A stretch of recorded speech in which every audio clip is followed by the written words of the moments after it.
एक गुरु और शिष्य जंगल से होते हुए अपने गांव जा रहे होते हैं। अंधेरा काफी हो चुका था। शिष्य ने अपने गुरु से कहा कि गुरु की काफी रात हो चुकी है, अगर आप कहे तो आज की रात यही आसपास के किसी गांव में गुजार ले। गुरु जी ने अपना सर हिलाया और वो आसपास के गांव में एक छोटे से घर के पास जाकर रुके। अब जैसे ही वहां गए तो गुरुजी के शिष्य ने दरवाजा ठकठकाया। उस घर से एक गरीब आदमी बाहर आया तो गुरुजी ने बोला, हम अपने गांव जा रहे थे, लेकिन काफी रात होने के वजह से हमने इसी गांव में रुकने को सोचा। क्या हम आज रात आपके यहाँ रुक सकते हैं? गरीब आदमी बोला, हाँ क्यों नहीं, आप दोनों अंदर आ जाइए। अब जैसे ही गुरुजी अंदर गए उन्होंने देखा कि उस आदमी के घर में बहुत ज्यादा गरीबी थी। गुरुजी ने उससे पूछा कि आप काम क्या करते हो? वह गरीब आदमी बोला कि मेरे पास बहुत सारी जमीन है। तो गुरुजी ने बोला, अगर तुम्हारे पास बहुत सारी जमीन है तो इस तरह से क्यों रह रहे हो? वह आदमी बोला, यह किसी काम की नहीं है।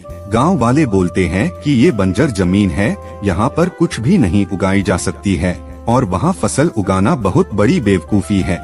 गुरुजी ने बोला कि तुम्हारा गुजारा कैसे होता है? उसने बोला कि मेरे पास एक भैंस है जिससे मेरा पूरा घर चलता है। ये सुनने के बाद गुरुजी सो जाते हैं और रात में जब सब लोग सो रहे होते हैं तब गुरुजी अपने शिष्य को उठाते हैं और उस गरीब आदमी की भैंस लेकर अपने गांव चले जाते हैं। शिष्य अपने गुरु से पूछता है कि गुरुजी कहीं आप ये गलत तो नहीं कर रहे हैं? उस गरीब आदमी की रोजी रोटी इसी भैंस की वजह से चलती है। तो गुरुजी अपने शिष्य की तरफ देखते हैं और मुस्कुराते हुए आगे बढ़ जाते हैं। उस बात को तकरीबन 10 साल गुजर जाती है और जो गुरु का शिष्य था वह बहुत बड़ा गुरु बन चुका था। तो एक दिन उन्हें उस गरीब आदमी की याद आती है कि मेरे गुरु ने उस आदमी के साथ अच्छा नहीं किया था, मुझे एक बार चलकर देखना चाहिए कि वह आदमी अब किस परिस्थिति में है। वह शिष्य उस गांव की तरफ जाता है और वहां जैसे ही पहुंचता है तो वह देखता है कि जहां पर उस गरीब आदमी का झोपड़ा था वहां पर एक बड़ा ही आलीशान महल बन चुका था और उस झोपड़ी के बाहर जो बंजर जमीन थी उस पर फल और फूलों के बगीचे थे।